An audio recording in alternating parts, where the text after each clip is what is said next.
দীর্ঘদিনের নানা আলোচনা, অনিশ্চয়তা আর গ্রাহকদের উদ্বেগের পর নতুনভাবে ঘুরে দাঁড়ানোর পথে এগোচ্ছে 5 ইসলামী ব্যাংক একীভূত করে গঠিত সম্মিলিত ইসলামী ব্যাংক। একীভূত হওয়ার পর এবার সংশ্লিষ্ট 5 ব্যাংকের কার্যক্রমও পুরোপুরি নিজেদের নিয়ন্ত্রণে নিয়েছে নতুন এই ব্যাংক। সর্বশেষ গ্লোবাল ইসলামী ব্যাংক ও ইউনিয়ন ব্যাংক থেকেও প্রশাসক সরিয়ে নিয়েছে বাংলাদেশ ব্যাংক।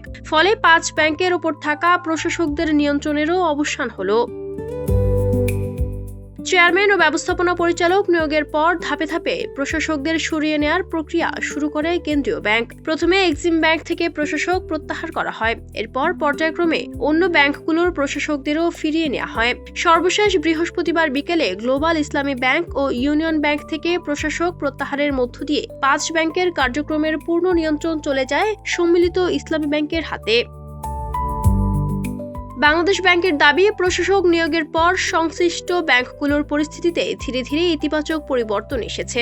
এখন সবচেয়ে বড় লক্ষ্য হচ্ছে গ্রাহকদের আস্থা ফিরিয়ে আনা। কারণ দীর্ঘদিন ধরে ব্যাংকগুলোর আর্থিক পরিস্থিতি নিয়ে আমানতকারীদের মধ্যে উদ্বেগ ছিল। সেই উদ্বেগ কাটিয়ে গ্রাহকদের বোঝানো হচ্ছে তাদের আমানত সুরক্ষিত রয়েছে। বাংলাদেশ ব্যাংকের মুখপাত্র আরিফ হোসেন খান জানিয়েছেন, সম্মিলিত ইসলামী ব্যাংকের মালিক এখন রাষ্ট্র। ফলে জনগণের আমানত সুরক্ষিত রাখার বিষয়টিকে সর্বোচ্চ গুরুত্ব দেওয়া হচ্ছে। ব্যাংকের প্রতি মানুষের আস্থা ফিরিয়ে আনাই এখন মূল লক্ষ্য। বর্তমানে গ্রাহকরা সর্বোচ্চ 10 লাখ টাকা পর্যন্ত উত্তোলন করতে পারছেন। তবে ব্যাংকের পরিস্থিতি আরও উন্নত হলে এই সীমা ধাপে ধাপে বাড়ানো হবে। অর্থাৎ আপাতত 10 লাখ টাকায় সীমাবদ্ধ থাকলেও ভবিষ্যতে গ্রাহকদের আরও বেশি অর্থ উত্তোলনের সুযোগ দেওয়ার পরিকল্পনা রয়েছে। শুধু সাধারণ প্রয়োজনেই নয়, বিশেষ জরুরি প্রয়োজনেও গ্রাহকদের টাকা তোলার সুযোগ দেওয়া হচ্ছে। পরিবারের কোনো সদস্য গুরুতর অসুস্থ হলে চিকিৎসার খরচ মেটাতে অর্থ উত্তোলন করা যাবে। একইভাবে পরিবারের কেউ বিদেশে পড়াশোনা করতে গেলে সেই প্রয়োজনেও আর্থিক সহায়তা দেওয়া হচ্ছে। বাংলাদেশ ব্যাংক বলছে, এসব সুবিধার মাধ্যমে একদিকে গ্রাহকদের জরুরি প্রয়োজন মেটানো হচ্ছে, অন্যদিকে ব্যাংকের প্রতি তাদের আস্থা ফিরিয়ে আনার চেষ্টা চলছে। পরিস্থিতি স্বাভাবিক হওয়ার সঙ্গে সঙ্গে উত্তোলনের সীমাও বাড়ানোর উদ্যোগ নেওয়া হবে।